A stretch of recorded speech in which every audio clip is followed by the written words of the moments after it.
Judges from the World English Bible, chapters 1 through 5. Chapter 1. It happened after the death of Joshua, the children of Israel asked of Yahweh, saying, Who should go up for us against the Canaanites to fight against them? Yahweh said, Judah shall go up. Behold, I have delivered the land into his hand. Judah said to Simeon his brother, Come up with me into my lot, that we may fight against the Canaanites, and I likewise will go with you into your lot. So Simeon went with him. Judah went up, and Yahweh delivered the Canaanites and the Perizzites into their hand, and they struck of them in Bezek 10,000 men. They found Adoni-Bezek in Bezek, and they fought against him, and they struck the Canaanites and Perizzites. But Adoni-Bezek fled, and they pursued after him, and caught off his thumbs and his great toes. Adoni-Bezek said, 70 kings, having their thumbs and their great toes cut off, scavenged under my table. As I have done, so God has requited me. They brought him to Jerusalem, and he died there. The children of Judah fought against Jerusalem, and took it, and struck it with the edge of the sword, and set the city on fire. Afterward the children of Judah went down to fight against the Canaanites who lived in the hill country, and in the south, and in the lowland. Judah went against the Canaanites who lived in Hebron. Now the name of Hebron was Kiriath Arba, and they struck Sheshai, and Ahiman, and Talmai. From there he went against the inhabitants of Debir. Now the name of Debir was Kiriath Sepher. Caleb said, He who strikes Kiriath Sepher, and takes it, to him I will give Achsah, my daughter, as wife. Othniel, the son of Kenaz, Caleb's younger brother, took it, and he gave him Achsah his daughter as wife. It happened when she came that she got him to ask her father for a field, and she alighted from off her donkey, and Caleb said to her, What would you like? She said to him, Give me a blessing, for that you have set me in the land of the south, give me also springs of water. Then Caleb gave her the upper springs and the lower springs. The children of the Kenite, Moses' brother-in-law, went up out of the city of palm trees with the children of Judah into the wilderness of Judah, which is in the south of Arad, and they went and lived with the people. Judah went with Simeon his brother, and they struck the Canaanites who inhabited Zephath, and utterly destroyed it. The name of the city was called Hormah. Also Judah took Gaza with its border, and Ashkelon with its border, and Ekron with its border. Yahweh was with Judah, and drove out the inhabitants of the hill country, for he could not drive out the inhabitants of the valley, because they had chariots of iron. They gave Hebron to Caleb, as Moses had spoken, and he drove out there the 3 sons of Anak. The children of Benjamin did not drive out the Jebusites who inhabited Jerusalem, but the Jebusites dwell with the children of Benjamin in Jerusalem to this day. The house of Benjamin, they also went up against Bethel, and Yahweh was with them. The house of Joseph sent to spy out Bethel. Now the name of the city before was Luz. The watchers saw a man come forth out of the city, and they said to him, Please show us the entrance into the city, and we will deal kindly with you. He showed them the entrance into the city, and they struck the city with the edge of the sword, but they let the man go, and all his family. The man went into the land of the Hittites, and built a city, and called its name Luz, which is its name to this day. Manasseh did not drive out the inhabitants of Bethshean and its towns, nor Tanakh and its towns, nor the inhabitants of Dor and its towns, nor the inhabitants of Ibleam and its towns, nor the inhabitants of Megiddo and its towns, but the Canaanites would dwell in that land. It happened, when Israel had grown strong, that they put the Canaanites to forced labor, and did not utterly drive them out. Ephraim didn't drive out the Canaanites who lived in Gezer, but the Canaanites lived in Gezer among them. Zebulun didn't drive out the inhabitants of Kitron, nor the inhabitants of Nahalal, but the Canaanites lived among them, and became subject to forced labor. Asher didn't drive out the inhabitants of Akko, nor the inhabitants of Sidon, nor of Alab, nor of Achzib, nor of Helba, nor of Aphik, nor of Rehob. But the Asherites lived among the Canaanites, the inhabitants of the land, for they did not drive them out. Naphtali didn't drive out the inhabitants of Bethshemesh, nor the inhabitants of Beth-Anath, but he lived among the Canaanites, the inhabitants of the land. Nevertheless, the inhabitants of Bethshemesh and of Beth-Anath became subject to forced labor. The Amorites forced the children of Dan into the hill country, for they would not allow them to come down to the valley, but the Amorites would dwell in Mount Heres, in Aijalon, and in Shaalbim. Yet the hand of the house of Joseph prevailed, so that they became subject to forced labor. The border of the Amorites was from the ascent of Akrabim, from the rock, and upward. Chapter 2. The angel of Yahweh came up from Gilgal to Bochim. He said, I made you to go up out of Egypt, and have brought you to the land which I swore to your fathers. And I said, I will never break my covenant with you, and you shall make no covenant with the inhabitants of this land. You shall break down their altars. But you have not listened to my voice. Why have you done this? Therefore I also said, I will not drive them out from before you, but they shall be in your sides, and their gods shall be a snare to you. It happened, when the angel of Yahweh spoke these words to all the children of Israel, that the people lifted up their voice and wept. They called the name of that place Bochim, and they sacrificed there to Yahweh. Now when Joshua had sent the people away, the children of Israel went, every man to his inheritance, to possess the land. The people served Yahweh all the days of Joshua, and all the days of the elders who outlived Joshua, who had seen all the great work of Yahweh that he had worked for Israel. Joshua, the son of Nun, the servant of Yahweh, died, being 110 years old. They buried him in the border of his inheritance in Timnath-Heres, in the hill country of Ephraim, on the north of the mountain of Gaash.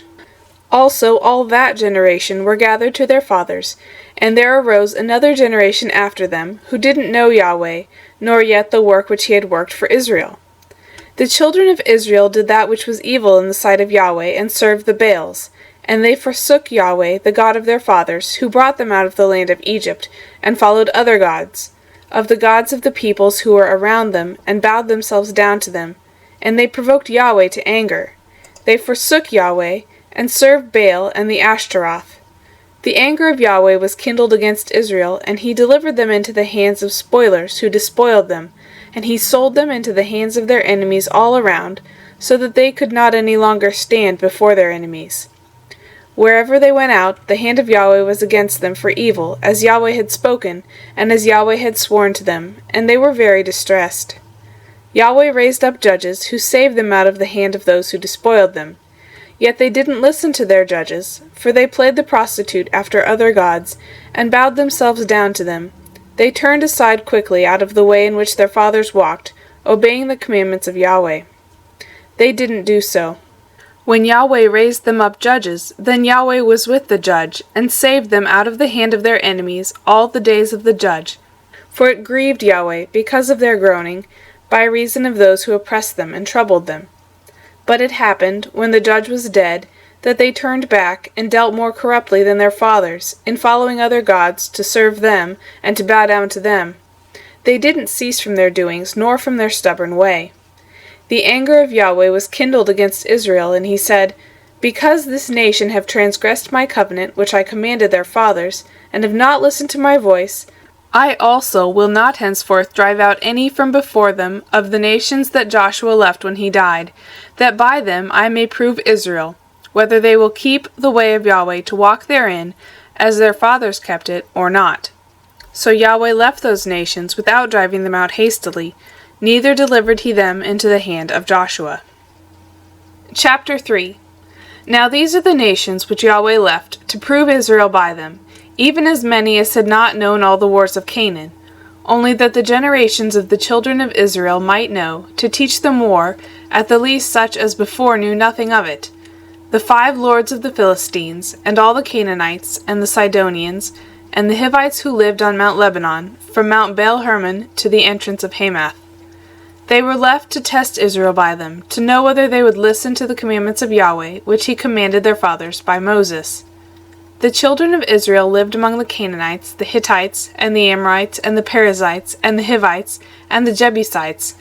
And they took their daughters to be their wives, and gave their own daughters to their sons, and served their gods.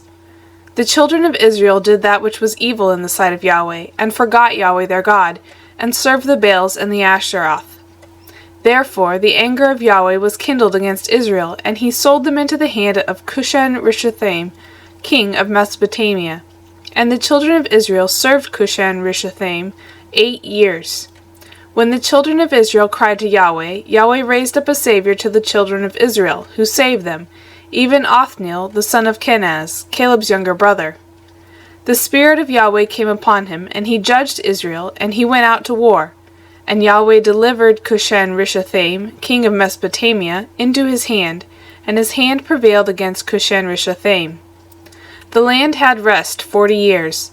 Othniel the son of Kenaz died. The children of Israel again did that which was evil in the sight of Yahweh. And Yahweh strengthened Eglon, the king of Moab, against Israel, because they had done that which was evil in the sight of Yahweh. He gathered to him the children of Ammon and Amalek, and he went and struck Israel, and they possessed the city of palm trees. The children of Israel served Eglon, the king of Moab, 18 years. But when the children of Israel cried to Yahweh, Yahweh raised them up a Savior, Ehud, the son of Gera, the Benjamite, a man left-handed. The children of Israel sent tribute by him to Eglon the king of Moab. Ehud made him a sword which had 2 edges, a cubit in length, and he wore it under his clothing on his right thigh. He offered the tribute to Eglon king of Moab. Now Eglon was a very fat man. When he had made an end of offering the tribute, he sent away the people who bore the tribute. But he himself turned back from the quarries that were by Gilgal, and said, I have a secret errand to you, king. The king said, Keep silence. All who stood by him went out from him. Ehud came to him, and he was sitting by himself alone in the cool upper room. Ehud said, I have a message from God to you. He arose out of his seat. Ehud put forth his left hand, and took the sword from his right thigh, and thrust it into his body. And the handle also went in after the blade, and the fat closed on the blade, for he didn't draw the sword out of his body, and it came out behind. Then Ehud went forth into the porch, and shut the doors of the upper room on him, and locked them. Now when he was gone out, his servants came. And they saw, and behold, the doors of the upper room were locked, and they said, Surely he is covering his feet in the upper room. They waited until they were ashamed, and behold, he didn't open the doors of the upper room. Therefore they took the key and opened them, and behold, their lord was fallen down, dead on the earth. Ehud escaped while they waited, and passed beyond the quarries, and escaped to Sarah.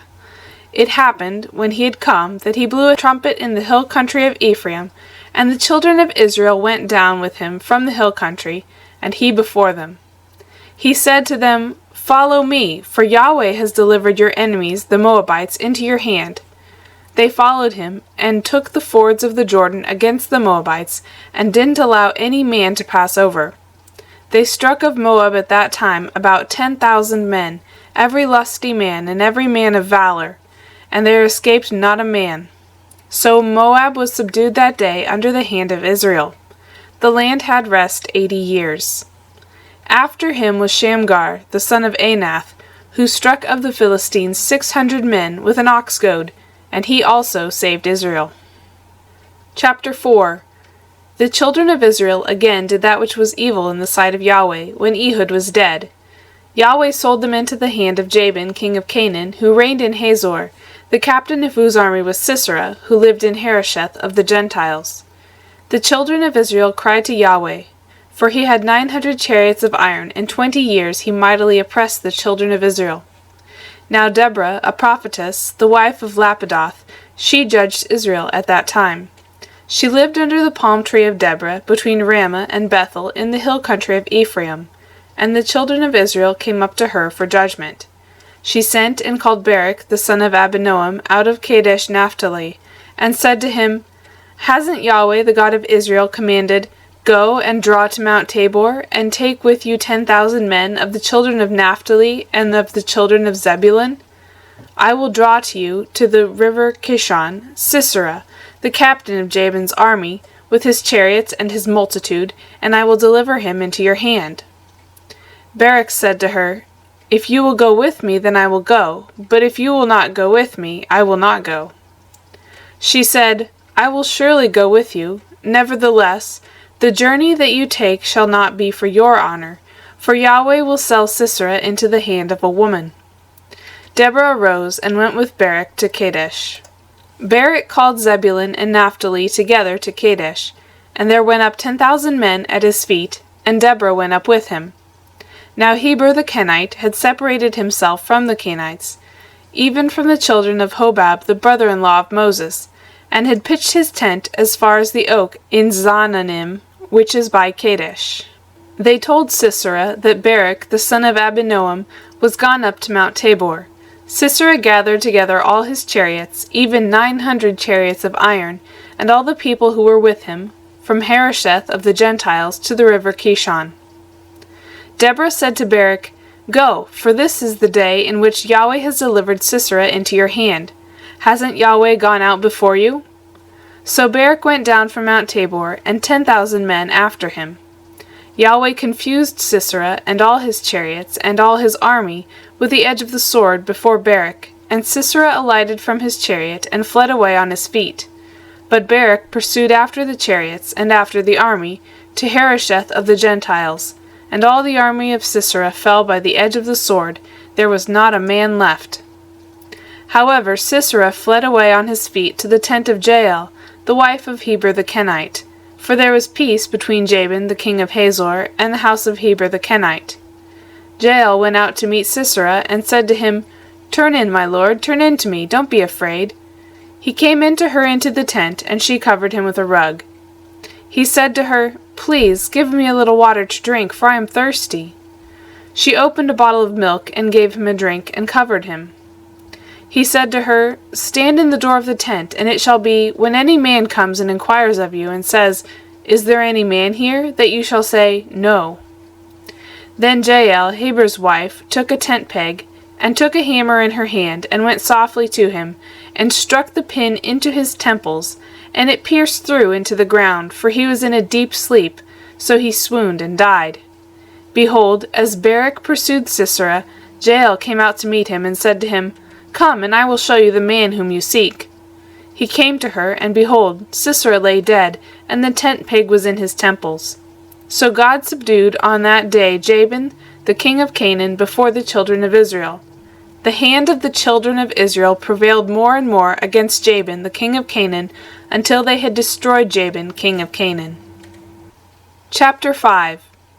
Then Deborah and Barak the son of Abinoam sang on that day, saying, "Because the leaders took the lead in Israel, because the people offered themselves willingly, be blessed, Yahweh. Hear, you kings, give ear, you princes. I, even I, will sing to Yahweh. I will sing praise to Yahweh, the God of Israel. Yahweh, when you went forth out of Seir, when you marched out of the field of Edom, the earth trembled, the sky also dropped. Yes, the clouds dropped water, the mountains quaked at the presence of Yahweh, even Sinai, at the presence of Yahweh, the God of Israel. In the days of Shamgar, the son of Anath, in the days of Jael, the highways were unoccupied. The travelers walked through byways. The rulers ceased in Israel. They ceased until I, Deborah, arose, until I arose a mother in Israel. They chose new gods. Then war was in the gates. Was there a shield or spear seen among 40,000 in Israel? My heart is toward the governors of Israel, who offered themselves willingly among the people. Bless Yahweh. Speak, you who ride on white donkeys, you who sit on rich carpets, and you who walk by the way. Far from the noise of archers, in the places of drawing water, there they will rehearse the righteous acts of Yahweh, the righteous acts of his rule in Israel. Then the people of Yahweh went down to the gates. Awake, awake, Deborah! Awake, awake, utter a song! Arise, Barak, and lead away your captives, you son of Abinoam. Then a remnant of the nobles and the people came down. Yahweh came down for me against the mighty. Those whose root is in Amalek came out of Ephraim, after you, Benjamin, among your peoples. Governors came down out of Machir. Those who handle the marshal's staff came out of Zebulun. The princes of Issachar were with Deborah, as was Issachar, so was Barak. They rushed into the valley at his feet. By the watercourses of Reuben there were great resolves of heart. Why did you sit among the sheepfolds to hear the whistling for the flocks? At the watercourses of Reuben there were great searchings of heart. Gilead lived beyond the Jordan. Why did Dan remain in ships? Asher sat still at the haven of the sea, and lived by his creeks. Zebulun was a people that jeopardized their lives to the deaths, Naphtali also, on the high places of the field. The kings came and fought. Then the kings of Canaan fought at Tanakh, by the waters of Megiddo. They took no plunder of silver. From the sky the stars fought from their courses, they fought against Sisera. The river Kishon swept them away, that ancient river, the river Kishon. My soul, march on with strength. Then the horse hoofs stamped because of the prancings of their strong ones. Curse Meroz, said the angel of Yahweh. Curse bitterly its inhabitants, because they didn't come to help Yahweh against the mighty. Jael shall be blessed above women, the wife of Heber the Kenite. Blessed shall she be above women in the tent. He asked for water, she gave him milk. She brought him butter in a lordly dish. She put her hand to the tent peg, and her right hand to the workman's hammer. With the hammer she struck Sisera, she struck him through the head. Yes, she pierced and struck through his temples. At her feet he bowed, he fell, he lay. At her feet he bowed, he fell. Where he bowed, there he fell down dead. Through the window she looked out and cried. Sisera's mother looked through the lattice. Why is his chariot so long in coming? Why do the wheels of his chariots wait? Her wise ladies answered her. Yes, she returned answer to herself. Have they not divided the spoil? A lady, 2 ladies to every man. To Sisera a spoil of dyed garments embroidered, on both sides, on the necks of the spoil. So let all your enemies perish, Yahweh, but let those who love him be as the sun when it rises forth in its strength. Then the land had rest 40 years. End of chapters 1 through 5.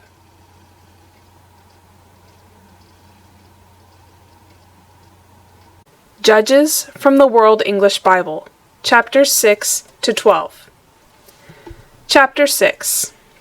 The children of Israel did that which was evil in the sight of Yahweh, and Yahweh delivered them into the hand of Midian 7 years. The hand of Midian prevailed against Israel, and because of Midian the children of Israel made them the dens which are in the mountains, and the caves and the strongholds.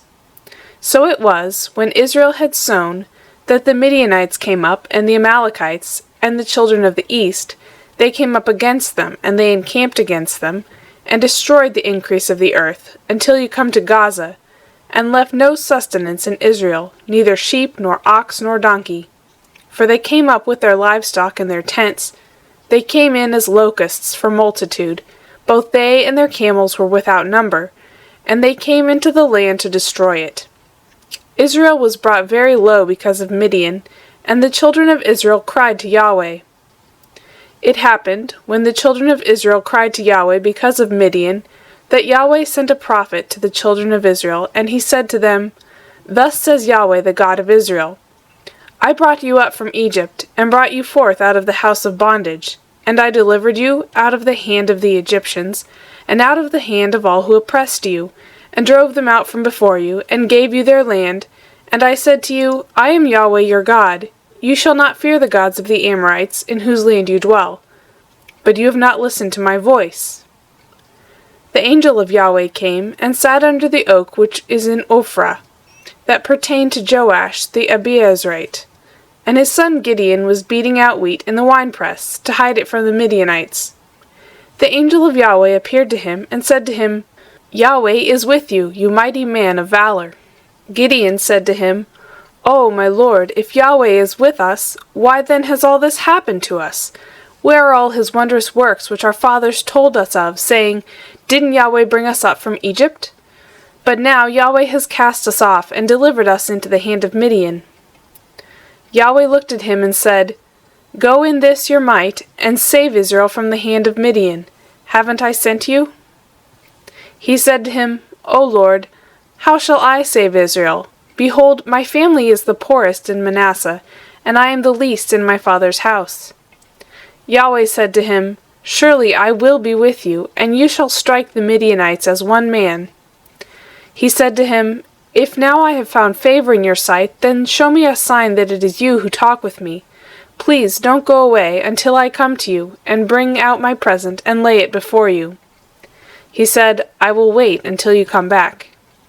Gideon went in and prepared a young goat and unleavened cakes of an ephah of meal.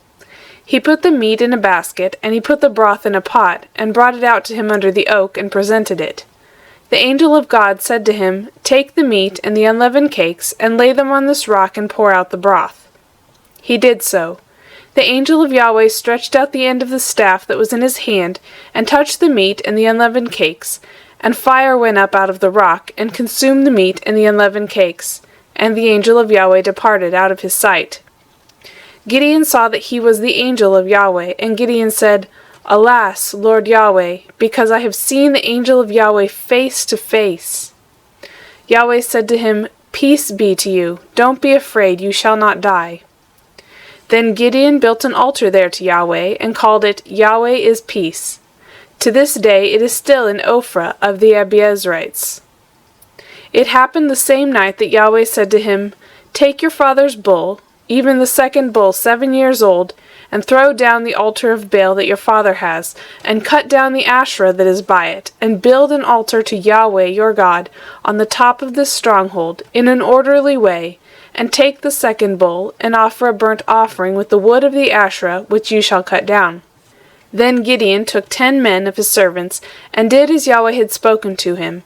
And it happened, because he feared his father's household and the men of the city, so that he could not do it by day, that he did it by night. When the men of the city arose early in the morning, behold, the altar of Baal was broken down, and the Asherah was cut down that was by it, and the second bull was offered on the altar that was built. They said to one another, "Who has done this thing?" When they inquired and asked, they said, "Gideon the son of Joash has done this thing." Then the men of the city said to Joash, "Bring out your son that he may die, because he has broken down the altar of Baal, and because he has cut down the Asherah that was by it." Joash said to all those who stood against him, "Will you contend for Baal, or will you save him? He who will contend for him, let him be put to death by morning. If he is a god, let him contend for himself, because someone has broken down his altar." Therefore on that day he named him Jerub-Baal, saying, "Let Baal contend against him, because he has broken down his altar." Then all the Midianites and the Amalekites and the children of the east assembled themselves together, and they passed over and encamped in the valley of Jezreel. But the Spirit of Yahweh came on Gideon, and he blew a trumpet, and Abiezer was gathered together after him. He sent messengers throughout all Manasseh, and they also were gathered together after him. And he sent messengers to Asher, and to Zebulun, and to Naphtali, and they came up to meet him. Gideon said to God, "If you will save Israel by my hand, as you have spoken, behold, I will put a fleece of wool on the threshing floor. If there is dew on the fleece only, and it is dry on all the ground, then I shall know that you will save Israel by my hand, as you have spoken." It was so, for he rose up early on the next day, and pressed the fleece together, and wrung the dew out of the fleece, a bowl full of water. Gideon said to God, "Don't let your anger be kindled against me, and I will speak but this once. Please let me make a trial just this once with the fleece. Now let it be dry only on the fleece, and on all the ground let there be dew." God did so that night, for it was dry on the fleece only, and there was dew on all the ground. Chapter 7. Then Jerub-Baal, who is Gideon, and all the people who were with him, rose up early, and encamped beside the spring of Harod. And the camp of Midian was on the north side of them, by the hill of Moreh, in the valley. Yahweh said to Gideon, "The people who are with you are too many for me to give the Midianites into their hand, lest Israel vaunt themselves against me, saying, 'My own hand has saved me.' Now therefore proclaim in the ears of the people, saying, 'Whoever is fearful and trembling, let him return and depart from Mount Gilead.'" 22,000 of the people returned, and 10,000 remained. Yahweh said to Gideon, "The people are still too many. Bring them down to the water, and I will test them for you there. It shall be that of whom I tell you, 'This shall go with you,' the same shall go with you, and of whoever I tell you, 'This shall not go with you,' the same shall not go." So he brought down the people to the water, and Yahweh said to Gideon, "Everyone who laps of the water with his tongue, like a dog laps, you shall set by himself. Likewise, everyone who bows down on his knees to drink."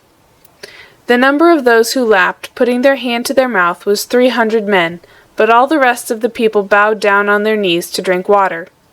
Yahweh said to Gideon, "By the 300 men who lapped I will save you, and deliver the Midianites into your hand. Let all the other people go, each to his own place." So the people took food in their hand and their trumpets, and he sent all the men of Israel, every man to his tent, but retained the 300 men. And the camp of Midian was beneath him in the valley.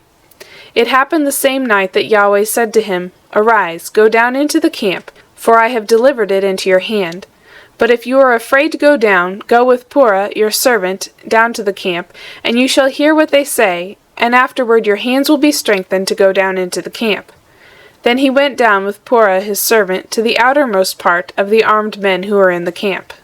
The Midianites and the Amalekites and all the children of the east lay along in the valley like locusts for multitude, and their camels were without number, as the sand which is on the seashore for multitude. When Gideon had come, behold, there was a man telling a dream to his fellow, and he said, "Behold, I dreamed a dream, and behold, a cake of barley bread tumbled into the camp of Midian, and came to the tent, and struck it so that it fell, and it turned upside down so that the tent lay flat." His fellow answered, "This is nothing other than the sword of Gideon the son of Joash, a man of Israel. God has delivered Midian into his hand with all the army." It was so, when Gideon heard the telling of the dream and its interpretation, that he worshipped, and he returned into the camp of Israel and said, "Arise, for Yahweh has delivered the army of Midian into your hand."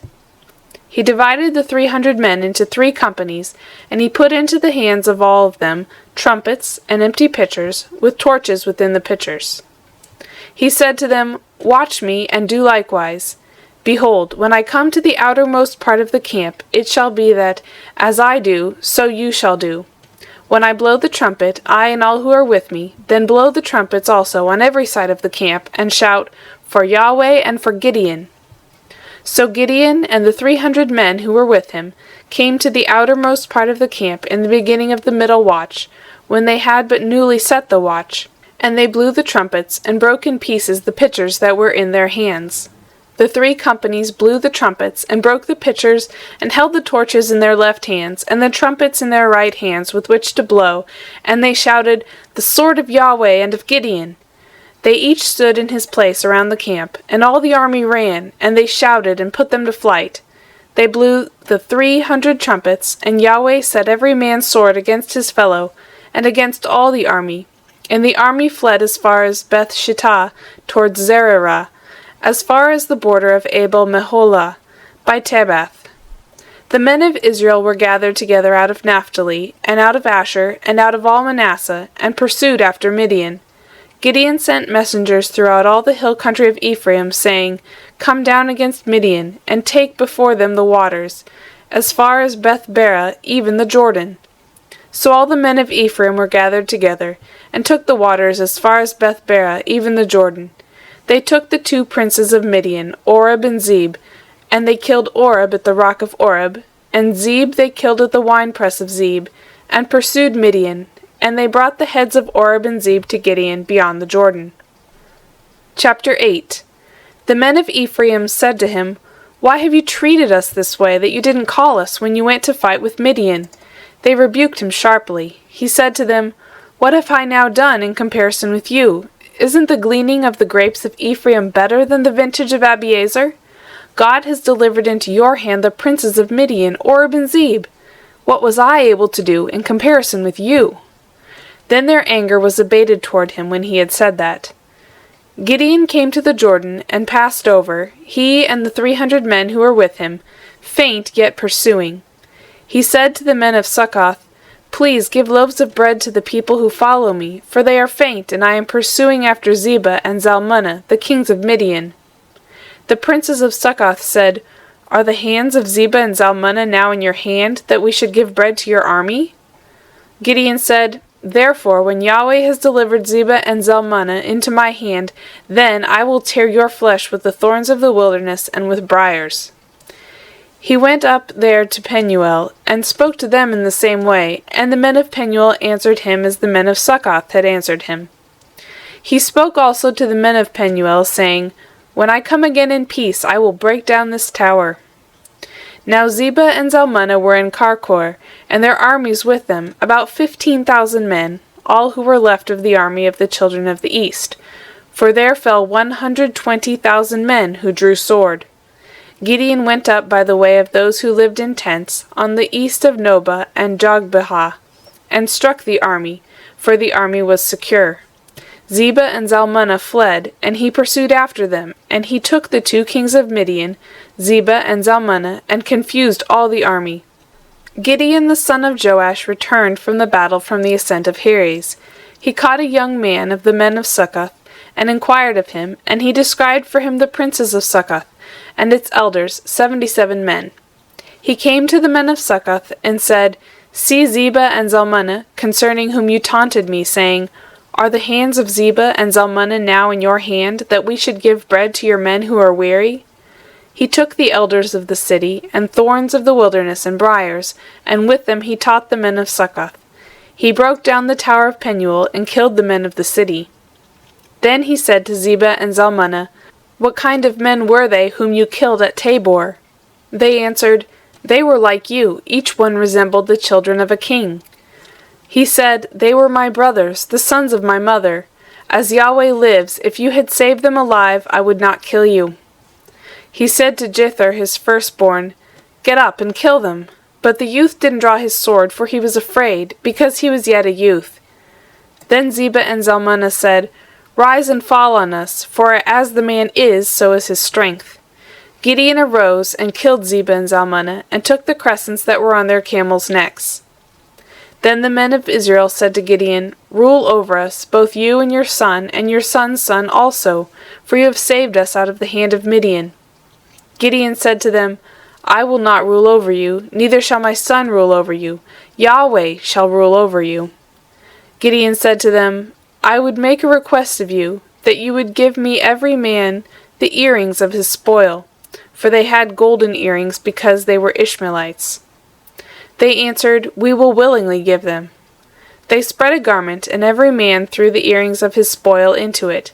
The weight of the golden earrings that he requested was 1,700 shekels of gold, besides the crescents, and the pendants, and the purple clothing that was on the kings of Midian, and besides the chains that were about their camels' necks.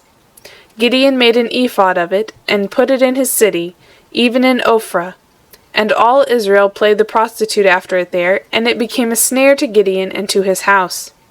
So Midian was subdued before the children of Israel, and they lifted up their heads no more. The land had rest 40 years in the days of Gideon. Jerubbaal the son of Joash went and lived in his own house. Gideon had 70 sons conceived from his body, for he had many wives. His concubine who was in Shechem, she also bore him a son, and he named him Abimelech. Gideon the son of Joash died in a good old age, and was buried in the tomb of Joash his father, in Ophrah of the Abiezrites. It happened, as soon as Gideon was dead, that the children of Israel turned again, and played the prostitute after the Baals, and made Baal-berith their god. The children of Israel didn't remember Yahweh their God, who had delivered them out of the hand of all their enemies on every side, neither did they show kindness to the house of Jerubbaal, Gideon, according to all the goodness which he had shown to Israel. Chapter 9. Abimelech the son of Jerubbaal went to Shechem, to his mother's brothers, and spoke with them, and with all the family of the house of his mother's father, saying, Please speak in the ears of all the men of Shechem. Is it better for you that all the sons of Jerubbaal, who are 70 persons, rule over you, or that one rule over you? Remember also that I am your bone and your flesh. His mother's brothers spoke of him in the ears of all the men of Shechem all these words, and their hearts inclined to follow Abimelech, for they said, He is our brother. They gave him 70 pieces of silver out of the house of Baal-berith, with which Abimelech hired vain and light fellows who followed him. He went to his father's house at Ophrah, and killed his brothers the sons of Jerubbaal, being 70 persons, on one stone. But Jotham, the youngest son of Jerubbaal, was left, for he hid himself. All the men of Shechem assembled themselves together, and all the house of Millo, and went and made Abimelech king, by the oak of the pillar that was in Shechem. When they told it to Jotham, he went and stood on the top of Mount Gerizim, and lifted up his voice, and cried, and said to them, "Listen to me, you men of Shechem, that God may listen to you." The trees went forth on a time to anoint a king over them, and they said to the olive tree, "Reign over us." But the olive tree said to them, "Should I leave my fatness, with which by me they honor God and man, and go to wave back and forth over the trees?" The trees said to the fig tree, "Come and reign over us." But the fig tree said to them, "Should I leave my sweetness and my good fruit, and go to wave back and forth over the trees?" The trees said to the vine, "Come and reign over us." The vine said to them, "Should I leave my new wine, which cheers God and man, and go to wave back and forth over the trees?" Then all the trees said to the bramble, "Come and reign over us."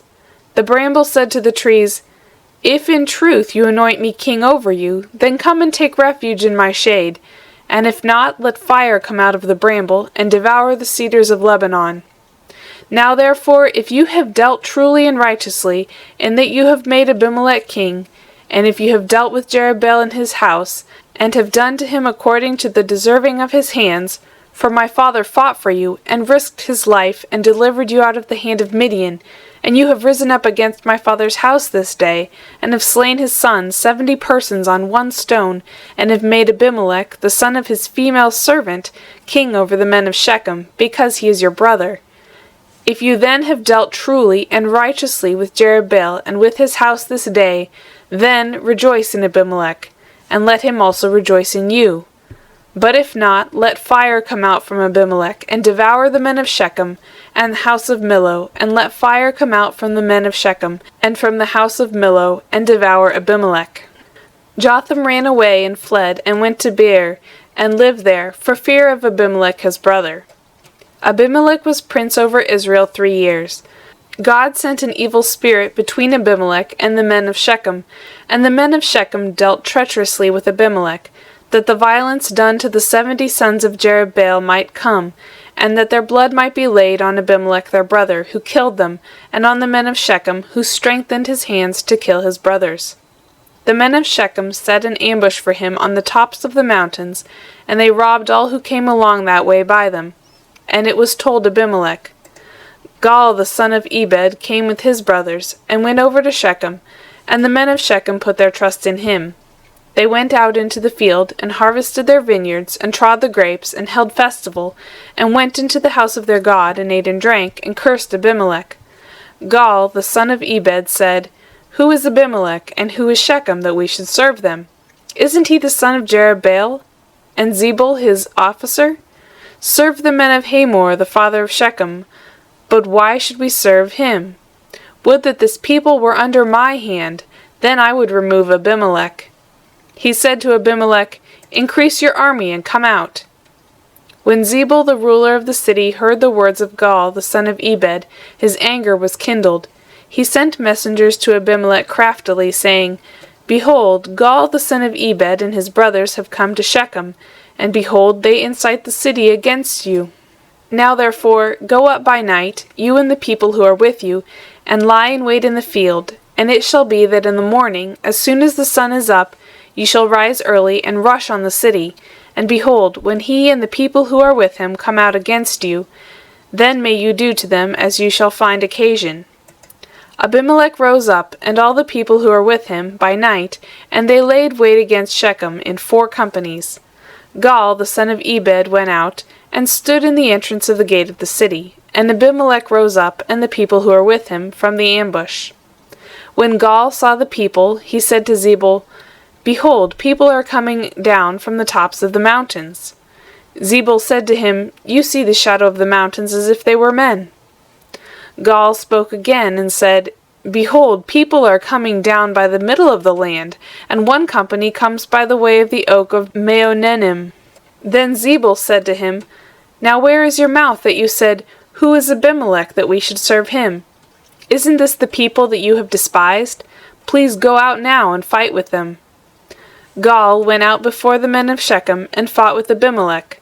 Abimelech chased him, and he fled before him, and many fell wounded even to the entrance of the gate. Abimelech lived at Arumah, and Zebul drove out Gaal and his brothers, that they should not dwell in Shechem. It happened on the next day that the people went out into the field, and they told Abimelech. He took the people, and divided them into 3 companies, and laid wait in the field, and he looked, and behold, the people came forth out of the city. He rose up against them, and struck them.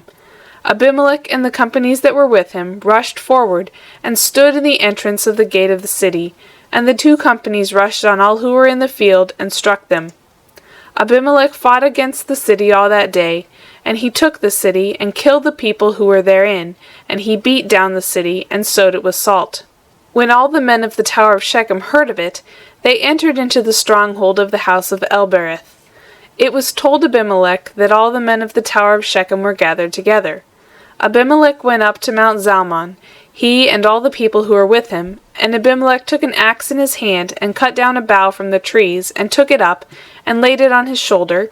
And he said to the people who were with him, "What you have seen me do, make haste, and do as I have done." All the people likewise each cut down his bough, and followed Abimelech, and put them at the base of the stronghold, and set the stronghold on fire on them, so that all the people of the tower of Shechem died also, about 1,000 men and women. Then went Abimelech to Thebez, and encamped against Thebez, and took it. But there was a strong tower within the city, and there fled all the men and women, and all they of the city, and shut themselves in, and went up to the roof of the tower.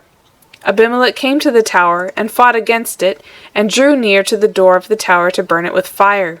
A certain woman cast an upper millstone on Abimelech's head, and broke his skull. Then he called hastily to the young man his armor-bearer, and said to him, "Draw your sword, and kill me, that men may not say of me, 'A woman killed him.'" His young man thrust him through, and he died. When the men of Israel saw that Abimelech was dead, they departed every man to his place. Thus God requited the wickedness of Abimelech, which he did to his father, in killing his 70 brothers. And all the wickedness of the men of Shechem did God requite on their heads, and on them came the curse of Jotham the son of Jerubbaal. Chapter 10. After Abimelech there arose to save Israel Tola the son of Puah, the son of Dodo, a man of Issachar, and he lived in Shamir in the hill country of Ephraim. He judged Israel 23 years, and died, and was buried in Shamir. After him arose Jair the Gileadite, and he judged Israel 22 years. He had 30 sons who rode on 30 donkey colts, and they had 30 cities, which are called Havoth Jair to this day, which are in the land of Gilead. Jair died, and was buried in Camon. The children of Israel again did that which was evil in the sight of Yahweh, and served the Baals, and the Ashtaroth, and the gods of Syria, and the gods of Sidon, and the gods of Moab, and the gods of the children of Ammon, and the gods of the Philistines. And they forsook Yahweh, and didn't serve him. The anger of Yahweh was kindled against Israel, and he sold them into the hand of the Philistines, and into the hand of the children of Ammon. They troubled and oppressed the children of Israel that year. For 18 years they oppressed all the children of Israel that were beyond the Jordan, in the land of the Amorites, which is in Gilead. The children of Ammon passed over the Jordan to fight also against Judah, and against Benjamin, and against the house of Ephraim, so that Israel was very distressed. The children of Israel cried to Yahweh, saying, "We have sinned against you, even because we have forsaken our God, and have served the Baals." Yahweh said to the children of Israel, "Didn't I save you from the Egyptians, and from the Amorites, from the children of Ammon, and from the Philistines? The Sidonians also, and the Amalekites, and the Moabites, oppressed you, and you cried to me, and I saved you out of their hand. Yet you have forsaken me, and served other gods. Therefore I will save you no more. Go and cry to the gods which you have chosen. Let them save you in your time of distress." The children of Israel said to Yahweh, "We have sinned. Do you to us whatever seems good to you, only deliver us, please, this day." They put away the foreign gods from among them, and served Yahweh, and his soul was grieved for the misery of Israel. Then the children of Ammon were gathered together, and encamped in Gilead. The children of Israel assembled themselves together, and encamped in Mizpah. The people, the princes of Gilead, said to one another, "What man is he who will begin to fight against the children of Ammon? He shall be head over all the inhabitants of Gilead." Chapter 11. Now Jephthah the Gileadite was a mighty man of valor, and he was the son of a prostitute, and Gilead became the father of Jephthah. Gilead's wife bore him sons, and when his wife's sons grew up, they drove out Jephthah and said to him, "You shall not inherit in our father's house, for you are the son of another woman." Then Jephthah fled from his brothers and lived in the land of Tob, and there were gathered vain fellows to Jephthah, and they went out with him. It happened after a while that the children of Ammon made war against Israel. It was so that when the children of Ammon made war against Israel, the elders of Gilead went to get Jephthah out of the land of Tob, and they said to Jephthah, "Come and be our chief, that we may fight with the children of Ammon." Jephthah said to the elders of Gilead, "Didn't you hate me and drive me out of my father's house? Why have you come to me now when you are in distress?" The elders of Gilead said to Jephthah, "Therefore we have turned again to you now, that you may go with us and fight with the children of Ammon, and you shall be our head over all the inhabitants of Gilead." Jephthah said to the elders of Gilead, "If you bring me home again to fight with the children of Ammon, and Yahweh deliver them before me, shall I be your head?" The elders of Gilead said to Jephthah, "Yahweh shall be a witness between us. Surely, according to your words, so will we do." Then Jephthah went with the elders of Gilead, and the people made him head and chief over them, and Jephthah spoke all his words before Yahweh in Mizpah. Jephthah sent messengers to the king of the children of Ammon, saying, "What have you to do with me, that you have come to me to fight against my land?" The king of the children of Ammon answered to the messengers of Jephthah, "Because Israel took away my land, when he came up out of Egypt, from the Arnon even to the Jabbok, and to the Jordan. Now therefore restore that territory again peaceably." Jephthah sent messengers again to the king of the children of Ammon, and he said to him, "Thus says Jephthah, Israel didn't take away the land of Moab, nor the land of the children of Ammon. But when they came up from Egypt, and Israel went through the wilderness to the Red Sea, and came to Kadesh, then Israel sent messengers to the king of Edom, saying, 'Please let me pass through your land.' But the king of Edom didn't listen. In the same way he sent to the king of Moab, but he would not, and Israel stayed in Kadesh. Then they went through the wilderness, and went around the land of Edom, and the land of Moab, and came by the east side of the land of Moab. And they encamped on the other side of the Arnon, but they didn't come within the borders of Moab, for the Arnon was the border of Moab. Israel sent messengers to Sihon, king of the Amorites, the king of Heshbon, and Israel said to him, "Please let us pass through your land to my place." But Sihon didn't trust Israel to pass through his border. But Sihon gathered all his people together, and encamped in Jahaz, and fought against Israel. Yahweh, the God of Israel, delivered Sihon and all his people into the hand of Israel, and they struck them. So Israel possessed all the land of the Amorites, the inhabitants of that country. They possessed all the border of the Amorites, from the Arnon even to the Jabbok, and from the wilderness even to the Jordan. So now Yahweh, the God of Israel, has dispossessed the Amorites from before his people Israel. And should you possess them? Won't you possess that which Chemosh your God gives you to possess? So whoever Yahweh our God has dispossessed from before us, them we will possess. Now are you anything better than Balak the son of Zippor, king of Moab? Did he ever strive against Israel, or did he ever fight against them? While Israel lived in Heshbon and its towns, and in Aroer and its towns, and in all the cities that are along by the side of the Arnon, 300 years, why didn't you recover them within that time? I therefore have not sinned against you, but you do me wrong to wage war against me. Yahweh the judge, be judge this day between the children of Israel and the children of Ammon." However, the king of the children of Ammon didn't listen to the words of Jephthah which he sent him. Then the Spirit of Yahweh came on Jephthah, and he passed over Gilead and Manasseh, and passed over Mizpah of Gilead, and from Mizpah of Gilead he passed over to the children of Ammon. Jephthah vowed a vow to Yahweh, and said, "If you will indeed deliver the children of Ammon into my hand, then it shall be that whatever comes forth from the doors of my house to meet me, when I return in peace from the children of Ammon, it shall be Yahweh's, and I will offer it up for a burnt offering." So Jephthah passed over to the children of Ammon to fight against them, and Yahweh delivered them into his hand.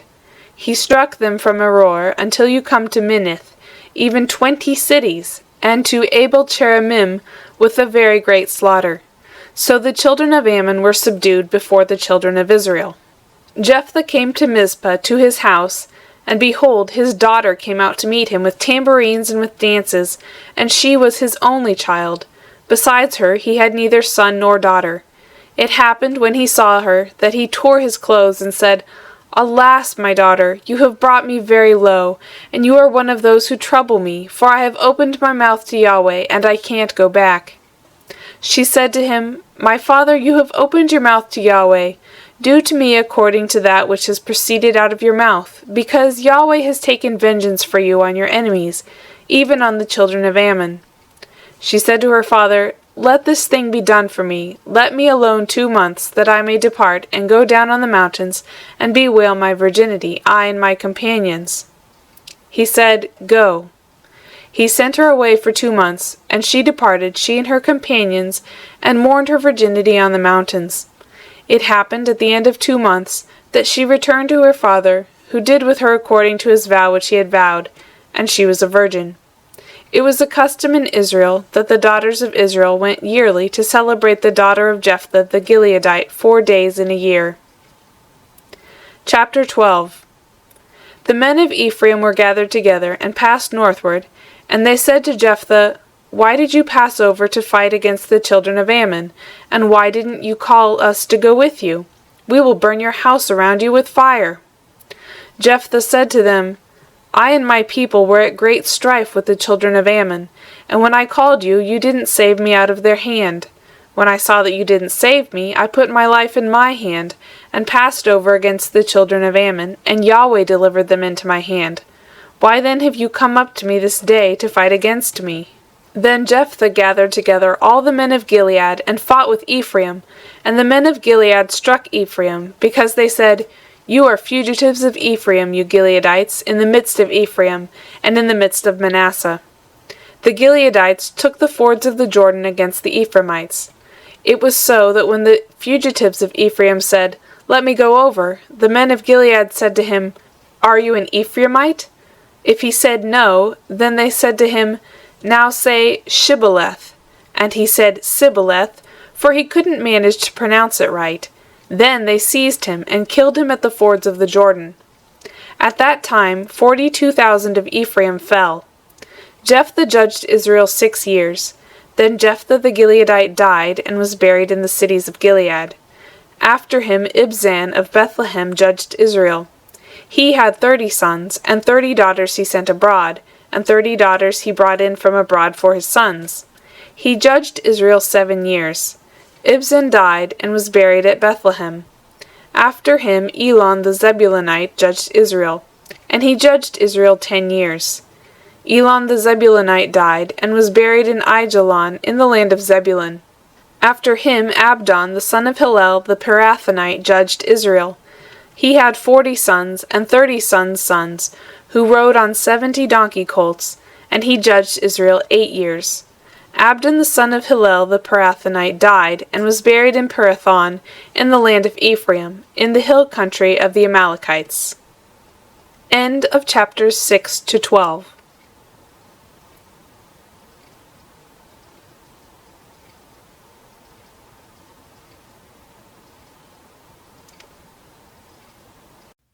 The Book of Judges, from the World English Bible, chapters 13 through 21. Judges, chapter 13. The children of Israel again did that which was evil in the sight of Yahweh.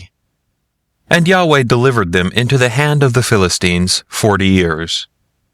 There was a certain man of Zorah, of the family of the Danites, whose name was Manoah. His wife was barren and didn't bear. The angel of Yahweh appeared to the woman and said to her, See now, you are barren and don't bear, but you shall conceive and bear a son. Now therefore please beware and drink no wine nor strong drink, and don't eat any unclean thing, for behold, you shall conceive and bear a son, and no razor shall come on his head, for the child shall be a Nazarite to God from the womb, and he shall begin to save Israel out of the hand of the Philistines. Then the woman came and told her husband, saying, A man of God came to me, and his face was like the face of the angel of God. Very awesome. And I didn't ask him where he was from, neither did he tell me his name. But he said to me, Behold, you shall conceive and bear a son. Now drink no wine nor strong drink, and eat not any unclean thing. For the child shall be a Nazarite to God from the womb to the day of his death. Then Manoah entreated Yahweh, and said, O Lord, please let the man of God whom you did send come again to us, and teach us what we shall do to the child who shall be born. God listened to the voice of Manoah, and the angel of God came again to the woman as she sat in the field. But Manoah, her husband, wasn't with her. The woman made haste, and ran, and told her husband, and said to him, Behold, the man has appeared to me who came to me that day. Manoah arose, and went after his wife, and came to the man, and said to him, Are you the man who spoke to the woman? He said, I am. Manoah said, Now let your words happen. What shall the child's way of life and mission be? The angel of Yahweh said to Manoah, Of all that I said to the woman, let her beware. She may not eat of anything that comes of the vine, neither let her drink wine or strong drink, nor eat any unclean thing. All that I commanded her, let her observe. Manoah said to the angel of Yahweh, Please let us detain you, that we may make a young goat ready for you. The angel of Yahweh said to Manoah, Though you detain me, I won't eat of your bread. And if you prepare a burnt offering, you must offer it to Yahweh. For Manoah didn't know that he was the angel of Yahweh.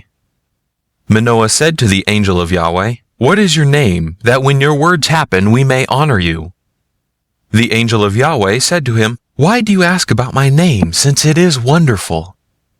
So Manoah took the young goat with the meal offering, and offered it on the rock to Yahweh. Then the angel did a wonderful thing as Manoah and his wife looked on. For it happened, when the flame went up toward the sky from off the altar, that the angel of Yahweh ascended in the flame of the altar. And Manoah and his wife looked on, and they fell on their faces to the ground. But the angel of Yahweh didn't appear to Manoah or to his wife any more. Then Manoah knew that he was the angel of Yahweh. Manoah said to his wife, We shall surely die, because we have seen God. But his wife said to him, If Yahweh were pleased to kill us, he wouldn't have received a burnt offering and a meal offering at our hand. Neither would he have shown us all these things, nor would at this time have told such things as these. The woman bore a son and named him Samson. And the child grew, and Yahweh blessed him. The Spirit of Yahweh began to move him in Mahanadan, between Zorah and Eshtaol. End of chapter 13. Judges chapter 14. Samson went down to Timnah, and saw a woman in Timnah of the daughters of the Philistines. He came up and told his father and his mother, and said, I have seen a woman in Timnah of the daughters of the Philistines. Now therefore get her for me as wife. Then his father and his mother said to him, Is there never a woman among the daughters of your brothers or among all my people that you go to take a wife of the uncircumcised Philistines? Samson said to his father, Get her for me, for she pleases me well. But his father and his mother didn't know that it was of Yahweh, for he sought an occasion against the Philistines. Now at that time the Philistines had rule over Israel.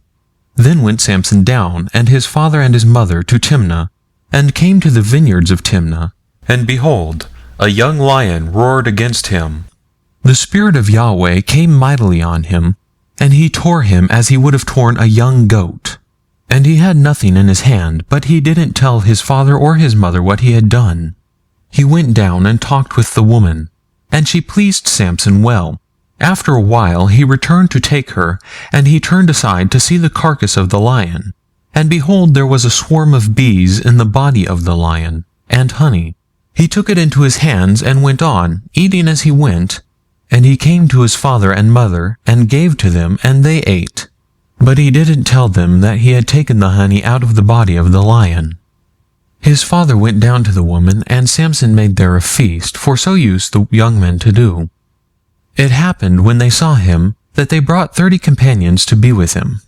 Samson said to them, "Let me tell you a riddle now. If you can declare it to me within the 7 days of the feast, and find it out, then I will give you 30 linen garments and 30 changes of clothing. But if you can't declare it to me, then you shall give me 30 linens of garment and 30 changes of clothing." They said to him, "Put forth your riddle, that we may hear it." And he said to them, "Out of the eater came forth food.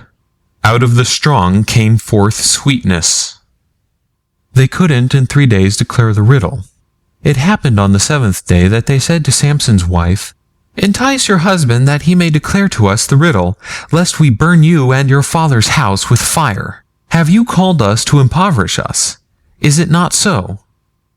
Samson's wife wept before him and said, "You just hate me and you don't love me. You have put forth a riddle to the children of my people and haven't told it to me." He said to her, "Behold, I haven't told it to my father or my mother, and shall I tell you?" She wept before him the 7 days, while their feast lasted. And it happened on the 7th day that he told her, because she pressed him severely. And she told the riddle to the children of her people.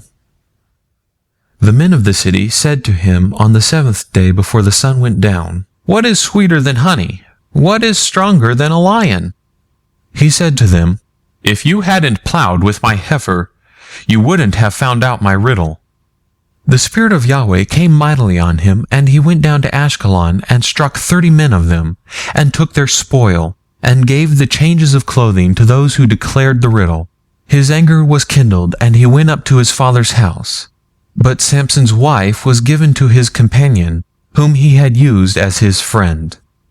End of chapter 14. Book of Judges, chapter 15. But it happened after a while, in the time of the wheat harvest, that Samson visited his wife with a young goat. And he said, "I will go into my wife into the room." But her father wouldn't allow him to go in. Her father said, "I most certainly thought that you had utterly hated her. Therefore I gave her to your companion. Isn't her younger sister more beautiful than she? Please take her instead." Samson said to them, "This time I will be blameless in regard of the Philistines, when I harm them." Samson went and caught 300 foxes, and took torches, and turned tail to tail, and put a torch in the midst between every 2 tails. When he had set the brands on fire, he let them go into the standing grain of the Philistines, and burnt up both the shocks and the standing grain, and also the olive groves. Then the Philistines said, "Who has done this?" They said, "Samson, the son-in-law of the Timnite, because he has taken his wife and given her to his companion." The Philistines came up and burnt her and her father with fire. Samson said to them, "If you behave like this, surely I will be avenged of you, and after that I will cease." He struck them hip and thigh with a great slaughter, and he went down and lived in the cleft of the rock of Etam. Then the Philistines went up and encamped in Judah, and spread themselves in Lehi. The men of Judah said, "Why have you come up against us?" They said, "We have come up to bind Samson, to do to him as he has done to us."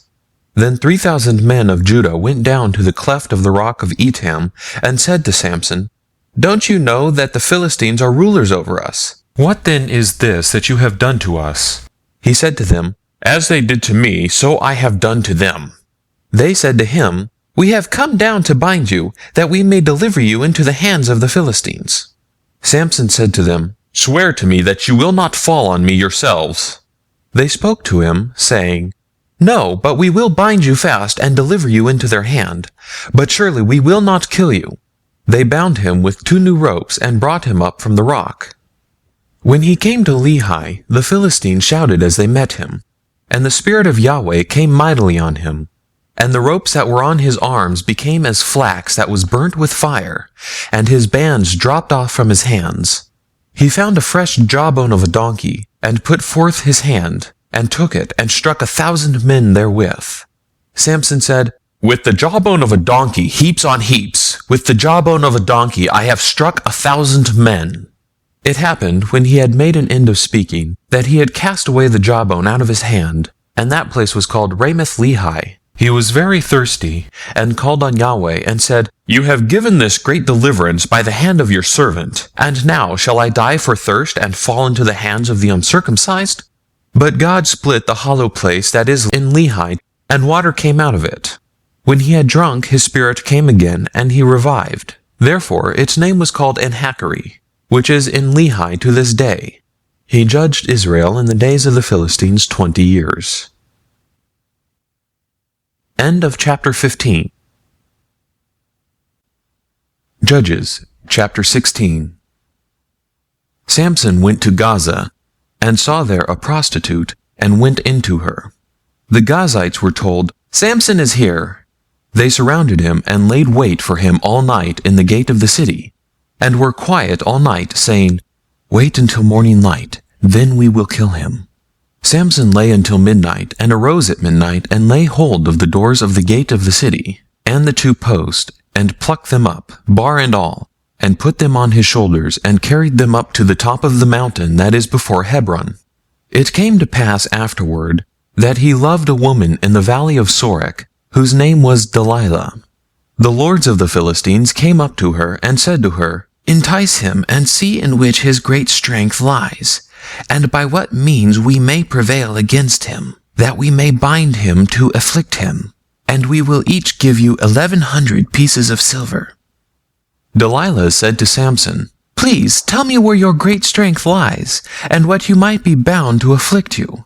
Samson said to her, If they bind me with 7 green cords that were never dried, then shall I become weak, and be as another man.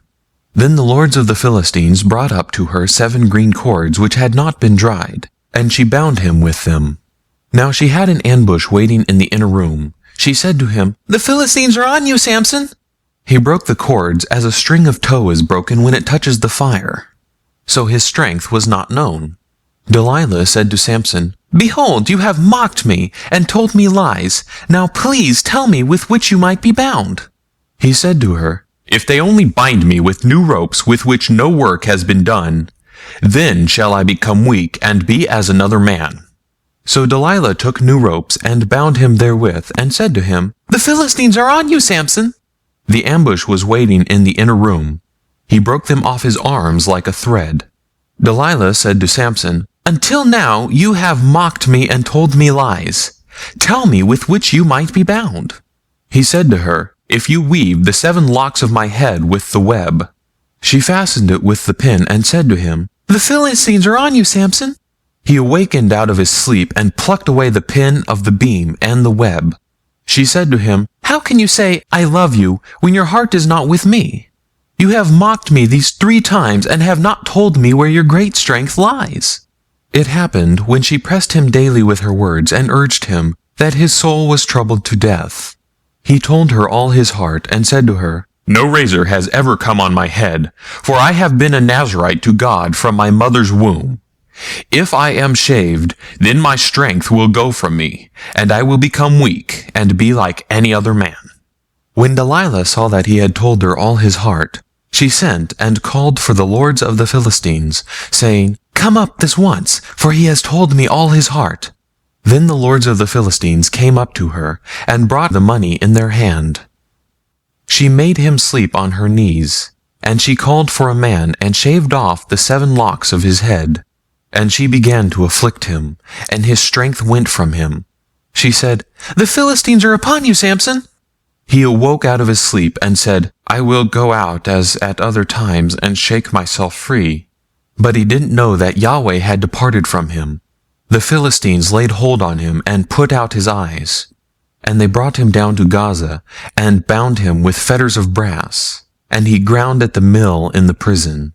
However, the hair on his head began to grow again after he was shaved. The lords of the Philistines gathered them together to offer a great sacrifice to Dagon, their god, and to rejoice. For they said, Our God has delivered Samson our enemy into our hand. When the people saw him, they praised their God, for they said, Our God has delivered our enemy and the destroyer of our country, who has slain many of us, into our hand. It happened, when their hearts were merry, that they said, Call for Samson, that he may entertain us. They called for Samson out of the prison, and he performed before them. They set him between the pillars, and Samson said to the boy who held him by the hand, "Allow me to feel the pillars whereupon the house rests, that I may lean upon them." Now the house was full of men and women, and all the lords of the Philistines were there. And there were on the roof about 3,000 men and women, who saw while Samson performed.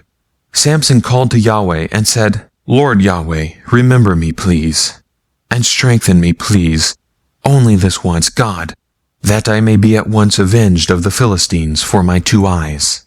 Samson took hold of the 2 middle pillars on which the house rested, and he leaned on them, the one with his right hand and the other with his left. Samson said, "Let me die with the Philistines." He bowed himself with all his might, and the house fell on the lords, and on all the people who were therein. So the dead that he killed in his death were more than those who he killed in his life. Then his brothers and all the house of his father came down, and took him and brought him up, and buried him between Zorah and Eshtaol, in the burial site of Manoah his father. He judged Israel 20 years. End of chapter 16. Judges, chapter 17. There was a man of the hill country of Ephraim, whose name was Micah. He said to his mother, "The 1,100 pieces of silver that were taken from you, about which you have uttered a curse, and also spoke it in my ears. Behold, the silver is with me. I took it." His mother said, "Blessed be my son of Yahweh."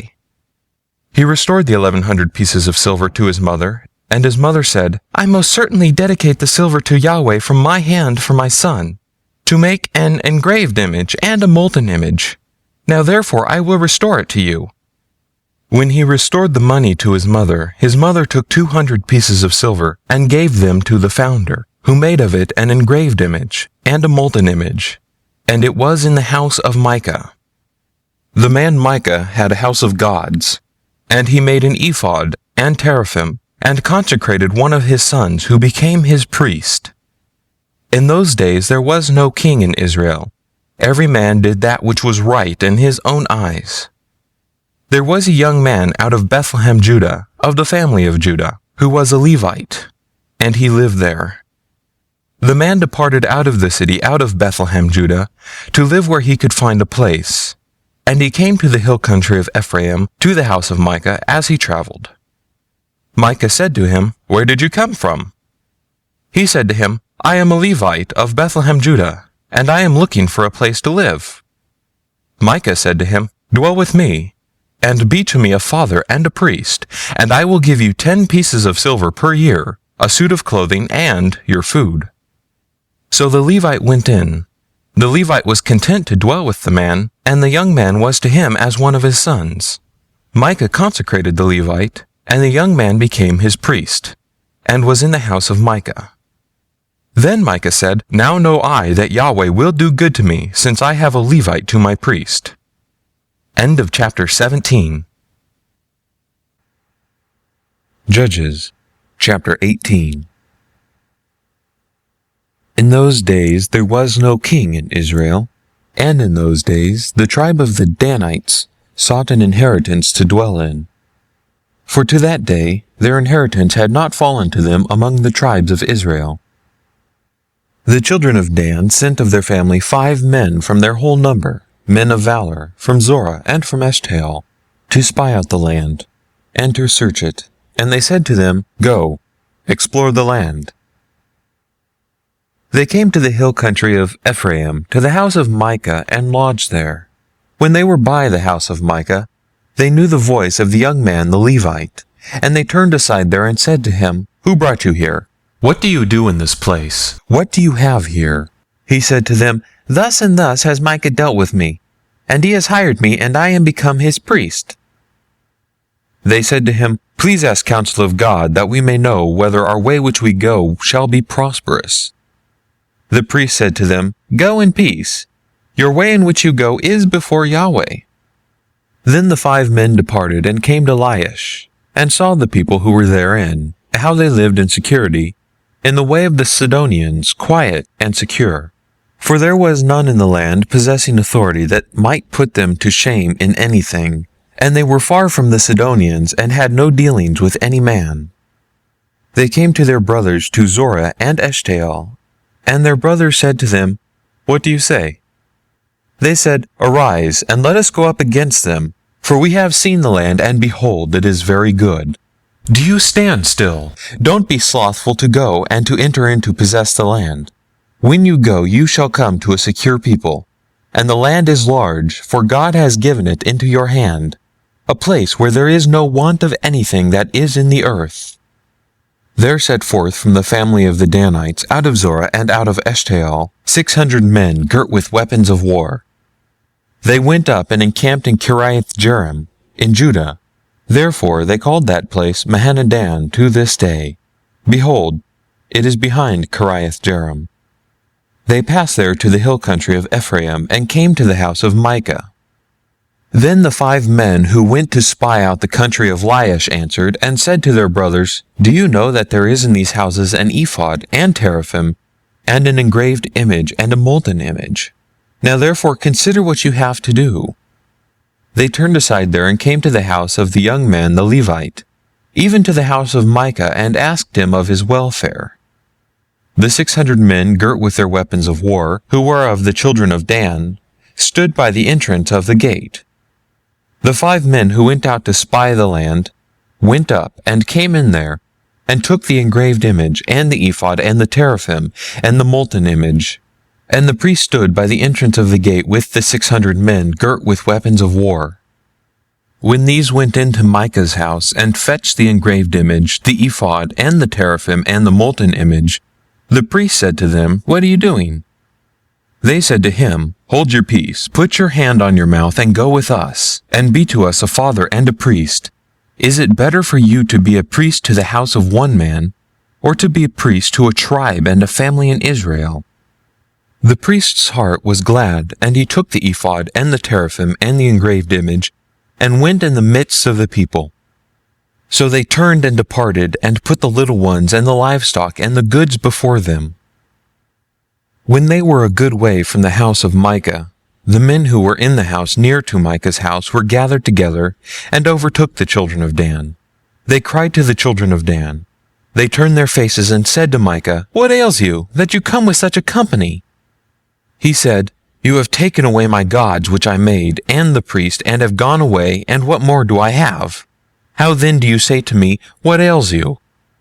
The children of Dan said to him, Don't let your voice be heard among us, lest angry fellows fall on you, and you lose your life, with the lives of your household. The children of Dan went their way, and when Micah saw that they were too strong for him, he turned and went back to his house. They took that which Micah had made, and the priest whom he had, and came to Laish, to a people quiet and secure, and struck them with the edge of the sword. And they burnt the city with fire. There was no deliverer, because it was far from Sidon, and they had no dealings with any man. And it was in the valley that lies by Beth-Rahab. They built a city and lived therein. They called the name of the city Dan, after the name of Dan their father, who was born to Israel. However, the name of the city was Laish at first. The children of Dan set up for themselves the engraved image, and Jonathan, the son of Gershom, the son of Moses, he and his sons were priests to the tribe of the Danites until the day of the captivity of the land. So they set them up Micah's engraved image which he made, all the time that the house of God was in Shiloh. End of chapter 18. Judges chapter 19.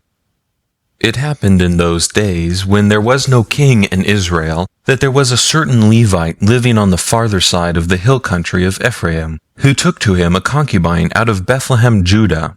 His concubine played the prostitute against him, and went away from him to her father's house to Bethlehem, Judah, and was there the space of 4 months. Her husband arose and went after her, to speak kindly to her, to bring her again, having his servant with him and a couple of donkeys. And she brought him into her father's house, and when the father of the young lady saw him, he rejoiced to meet him. His father-in-law, the young lady's father, retained him, and he stayed with him 3 days. So they ate and drank and lodged there. It happened on the 4th day that they arose early in the morning, and he rose up to depart. And the young lady's father said to his son-in-law, "Strengthen your heart with a morsel of bread, and afterwards you shall go your way." So they sat down, ate and drank, both of them together. And the young lady's father said to the man, "Please be pleased to stay all night, and let your heart be merry." The man rose up to depart, but his father-in-law urged him, and he lodged there again. He arose early in the morning on the 5th day to depart. And the young lady's father said, "Please strengthen your heart, and stay until the day declines." And they both ate. When the man rose to depart, he and his concubine and his servant, his father-in-law, the young lady's father, said to him, "Behold, now the day draws towards evening. Please stay all night. Behold, the day grows to an end. Lodge here, that your heart may be merry, and tomorrow go on your way early, that you may go home." But the man wouldn't stay that night. But he rose up and departed, and came over against Jebus. The same is Jerusalem. And there were with him a couple of donkeys saddled. His concubine was also with him. When they were by Jebus, the day was far spent, and the servant said to his master, "Please come, and let us turn aside into the city of the Jebusites, and lodge in it." His master said to him, "We won't turn aside into the city of a foreigner. That is not of the children of Israel, but we will pass over to Gibeah." He said to his servant, "Come and let us draw near to one of these places, and we will lodge in Gibeah or in Ramah." So they passed on and went their way, and the sun went down on them near to Gibeah, which belongs to Benjamin. They turned aside there to go in to lodge in Gibeah, and he went in and sat him down in the street of the city, for there was no man who took them into his house to lodge. Behold, there came an old man from his work out of the field that evening. Now the man was of the hill country of Ephraim, and he lived in Gibeah, but the men of the place were Benjamites. He lifted up his eyes and saw the wayfaring man in the street of the city. And the old man said, "Where are you going? Where did you come from?" He said to him, "We are passing from Bethlehem, Judah, to the farther side of the hill country of Ephraim. I am from there, and I went to Bethlehem, Judah. I am going to the house of Yahweh, and there is no man who takes me into his house. Yet there is both straw and provender for our donkeys, and there is bread and wine also for me, and for your handmaid, and for the young man who is with your servants. There is no want of anything." The old man said, "Peace be to you. Howsoever, let all your wants lie on me. Only don't lodge in the street." So he brought him into his house, and gave the donkeys fodder, and they washed their feet, and ate and drank. And as they were making their hearts merry, behold, the men of the city, certain base fellows, surrounded the house, beating at the door. And they spoke to the master of the house, the old man, saying, "Bring out the man who came into your house, that we may have sex with him." The man, the master of the house, went out to them, and said to them, "No, my brothers, please don't act so wickedly. Since this man has come into my house, don't do this folly. Behold, here is my virgin daughter and his concubine. I will bring them out now. Humble them, and do with them what seems good to you. But to this man don't do any such folly." But the men wouldn't listen to him. So the man laid hold of his concubine, and brought her out to them. And they had sex with her, and abused her all night until the morning. And when the day began to dawn, they let her go. Then came the woman in the dawning of the day, and fell down at the door of the man's house where her lord was, until it was light. Her lord rose up in the morning, and opened the doors of the house, and went out to go his way. And behold, the woman his concubine was fallen down at the door of the house, with her hands on the threshold. He said to her, "Get up, let us be going." But no one answered. Then he took her up on the donkey, and the man rose up and went to his place. When he had come into his house, he took a knife, and laid hold on his concubine, and divided her limb by limb into 12 pieces, and sent her throughout all the borders of Israel. It was so that all who saw it said, "There was no such deed done nor seen from the day that the children of Israel came up out of the land of Egypt to this day. Consider it, take counsel, and speak." End of chapter 19. Judges, chapter 20. Then all the children of Israel went out, and the congregation was assembled as one man, from Dan even to Beersheba, with the land of Gilead to Yahweh at Mizpah.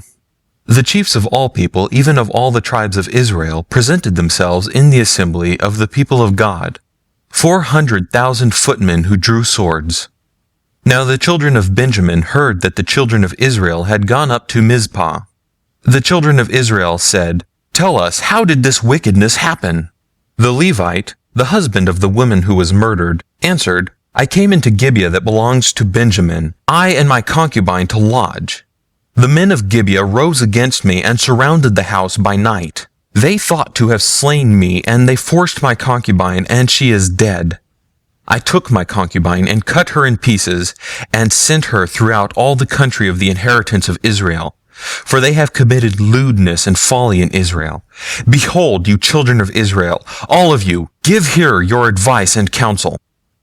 All the people arose as one man, saying, "None of us will go to his tent, neither will any of us turn to his house. But now this is the thing which we will do to Gibeah. We will go up against it by lot, and we will take 10 men of 100 throughout all the tribes of Israel, and 100 of 1,000, and 1,000 out of 10,000, to get food for the people, that they may do, when they come to Gibeah of Benjamin, according to all the folly that they have worked in Israel." So all the men of Israel were gathered against the city, knit together as one man. The tribes of Israel sent men through all the tribes of Benjamin, saying, "What wickedness is this that happened among you? Now therefore deliver up the men, the base fellows who are in Gibeah, that we may put them to death, and put away evil from Israel." But Benjamin would not listen to the voices of their brothers, the children of Israel.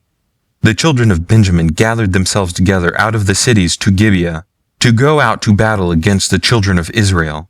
The children of Benjamin were numbered on that day out of the cities 26,000 men who drew the sword, besides the inhabitants of Gibeah, who were numbered 700 chosen men.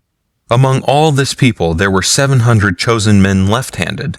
Everyone could sling stones at a hairbreadth and not miss. The men of Israel, besides Benjamin, were numbered 400,000 men who drew sword. All these were men of war. The children of Israel arose and went up to Bethel and asked counsel of God, and they said, "Who shall go up for us first to battle against the children of Benjamin?" Yahweh said, "Judah first." The children of Israel rose up in the morning and encamped against Gibeah. The men of Israel went out to battle against Benjamin, and the men of Israel set the battle in array against them at Gibeah. The children of Benjamin came forth out of Gibeah and destroyed down to the ground of the Israelites on that day 22,000 men. The people, the men of Israel, encouraged themselves and set the battle against in array in the place where they set themselves in array the first day. The children of Israel went up and wept before Yahweh until evening, and they asked Yahweh, saying, "Shall I again draw near to the battle against the children of Benjamin, my brother?" Yahweh said, "Go up against him." The children of Israel came near the children of Benjamin the second day. Benjamin went forth against them out of Gibeah the second day, and destroyed down to the ground of the children of Israel again 18,000 men. All of these drew the sword. Then all the children of Israel and all the people went up and came to Bethel and wept, and sat there before Yahweh, and fasted that day until evening. And they offered burnt offerings and peace offerings before Yahweh. The children of Israel asked of Yahweh, for the ark of the covenant of God was there in those days, and Phinehas, the son of Eleazar, the son of Aaron, stood before it in those days, saying, "Shall I yet again go out to battle against the children of Benjamin my brother, or shall I cease?" Yahweh said, "Go up, for tomorrow I will deliver him into your hand." Israel set ambushes all around Gibeah. The children of Israel went up against the children of Benjamin on the third day, and set themselves in array against Gibeah, as at other times. The children of Benjamin went out against the people, and were drawn away from the city. And they began to strike and kill of the people, as at other times in the highways, of which one goes up to Bethel, and the other to Gibeah, in the field, about 30 men of Israel. The children of Benjamin said, They are struck down before us as at the first. But the children of Israel said, Let us flee and draw them away from the cities to the highways. All the men of Israel rose up out of their place and set themselves in array at Baal Tamar. And the ambushers of Israel broke forth out of their place, even out of Maareh-Geba. There came over against Gibeah 10,000 chosen men out of all Israel, and the battle was severe. But they didn't know that evil was close on them. Yahweh struck Benjamin before Israel, and the children of Israel destroyed of Benjamin that day 25,100 men. All of these drew the sword. So the children of Benjamin saw that they were struck, for the men of Israel gave place to Benjamin, because they trusted the ambushers whom they had set against Gibeah. The ambushers hurried and rushed on Gibeah, and the ambushers drew themselves along, and struck all the city with the edge of the sword. Now the appointed sign between the men of Israel and the ambushers was that they should make a great cloud of smoke rise up out of the city. The men of Israel turned in the battle, and Benjamin began to strike and kill the men of Israel, about 30 persons. For they said, Surely they are struck down before us as in the first battle. But when the cloud began to arise out of the city in a pillar of smoke, the Benjamites looked behind them, and behold, the whole of the city went up in smoke to the sky. The men of Israel turned, and the men of Benjamin were dismayed, for they saw that evil had come on them. Therefore they turned their backs before the men of Israel to the way of the wilderness. But the battle followed hard after them, and those who came out of the cities destroyed them in its midst. They surrounded the Benjamites, chased them, and trod them down at their resting place, as far as over against Gibeah towards the sunrise. There fell of Benjamin 18,000 men.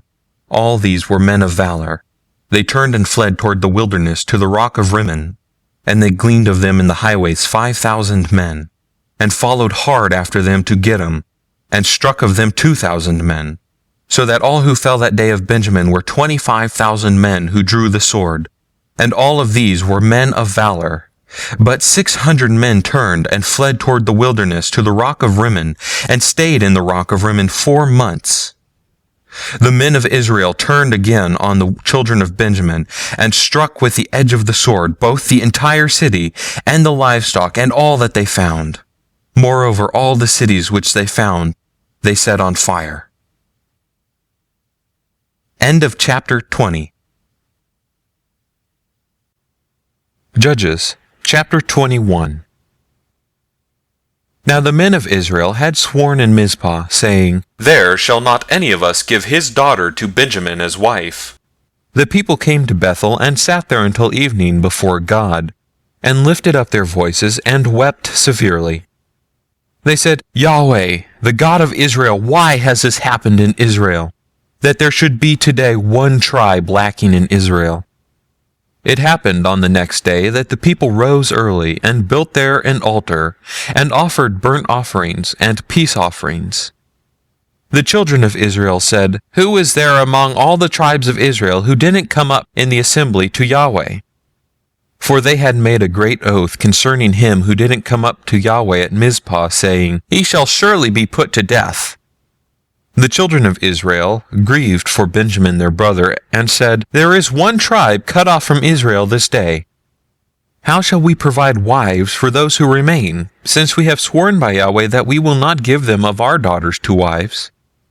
They said, What one is there of the tribes of Israel who didn't come up to Yahweh to Mizpah? Behold, there came none to the camp from Jabesh-Gilead to the assembly. For when the people were numbered, behold, there were none of the inhabitants of Jabesh-Gilead there. The congregation sent there 12,000 men of the most valiant, and commanded them, saying, Go, and strike the inhabitants of Jabesh-Gilead with the edge of the sword, with the women and the little ones. This is the thing that you shall do. You shall utterly destroy every male and every woman who has lain with a man. They found among the inhabitants of Jabesh-Gilead 400 young virgins who had not known man by laying with them. And they brought them to the camp to Shiloh, which is in the land of Canaan. The whole congregation sent and spoke to the children of Benjamin who were in the rock of Rimmon, and proclaimed peace to them. Benjamin returned at that time, and they gave them the women whom they had saved alive of the women of Jabesh-Gilead. and yet so they weren't enough for them. The people grieved for Benjamin because that Yahweh had made a breach in the tribes of Israel. Then the elders of the congregation said, "How shall we provide wives for those who remain, since the women are destroyed out of Benjamin?" They said, "There must be an inheritance for those who are escaped of Benjamin, that a tribe not be blotted out from Israel. However, we may not give them wives of our daughters, for the children of Israel had sworn, saying, 'Cursed is he who gives a wife to Benjamin.'" They said, "Behold, there is a feast of Yahweh from year to year in Shiloh, which is on the north of Bethel, and on the east side of the highway that goes up from Bethel to Shechem, and on the south of Lebonah." They commanded the children of Benjamin, saying, "Go and lie in wait in the vineyards, and see and behold, if the daughters of Shiloh come out to dance in the dances, then come out of the vineyards, and each man catch his wife of the daughters of Shiloh, and go to the land of Benjamin. It shall be, when their fathers or brothers come to complain to us, that we will say to them, 'Grant them graciously to us, because we didn't take for each man his wife in battle, neither did you give them to them. Otherwise you would now be guilty.'" The children of Benjamin did so, and took them wives according to their number of those who danced, whom they carried off. They went and returned to their inheritance, built the cities and lived in them. The children of Israel departed there at that time, every man to his tribe and to his family. And they went out from there every man to his inheritance. In those days there was no king in Israel. Every man did that which was right in his own eyes. End of chapter 21. End of the book of Judges. End of recording.